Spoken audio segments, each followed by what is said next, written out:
All right, the press screening of The Streets of Calabar, and this is perhaps, pardon my saying, one of the less likable characters in the entire movie, who turns out to be the co-producer. Co-director. Co-director, pardon me. Now, Mr. Macaulay, yes. What was the most difficult part of this entire movie for you, apart from learning to say yalla with such... Yalla. let's leave that to the end. Lots of difficulties, a range of difficulties, from sound to light to managing people. But the one thing that I will say is that before I start about the difficulties, let's look at the positive things. Yep. The cast and the crew. What was your experience working with a bunch of the cast? Because there were fresh faces in that movie. Yes. People who I'd never seen at any other points. Yes. And was that difficult? Did you have to stop and teach certain moves and say, no, look into the camera at this point and look away at this point?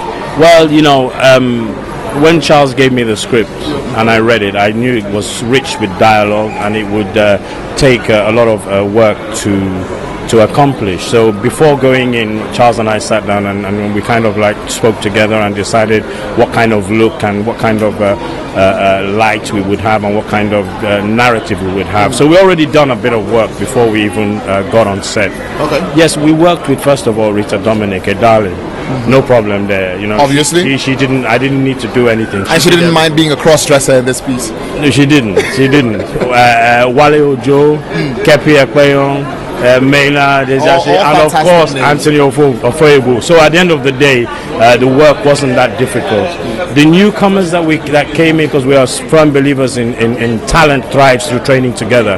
If an actor who's up and coming or he's just new to acting sits on the set and sees Rita Dominic acting, it becomes easier for them to act because they can bounce off each other. True. So that helps a lot. True. And then a little bit of direction here and there helps. Okay.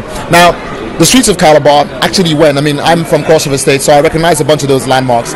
Now, there were certain scenes which were shot sequentially on different parts of town. Yes. So I'm trying to imagine hauling approximately 2.5 or 3 tons of equipment from one end of the city right across to the other. How much of a logistics nightmare was that? Well, we had Jackie on board. We had a very good logistic team. But of course, when you move locations in any movie, it's always going to add time to your schedule. And so we're always trying to catch up, you know, and apart from the generator falling off the truck at one stage. Oh, yes. I think that was that. I mean, in the end, we had to laugh. But you know, that's filmmaking. Filmmaking is something which, you know, no matter how much you plan, you must plan. And you must get ready for the things that will fall out of the truck. Yes, and then you must be ready for the things that you don't know are going to happen but might happen. Okay, all right. Now, final words.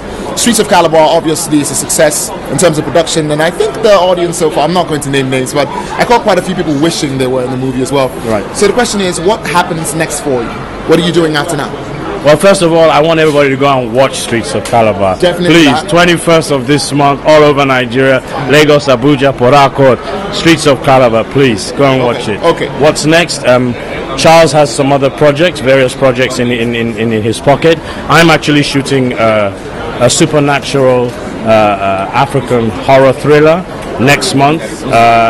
So we're in pre-production now. Okay. And it's a very exciting time in Nigeria for filmmaking, you know, and just watch this space. And see what comes next. That's right. Thank you very much, Mr. Macaulay. Thank you so much. All right, you're watching Afinali. This is the press screening of the fantastic Streets of Calabar.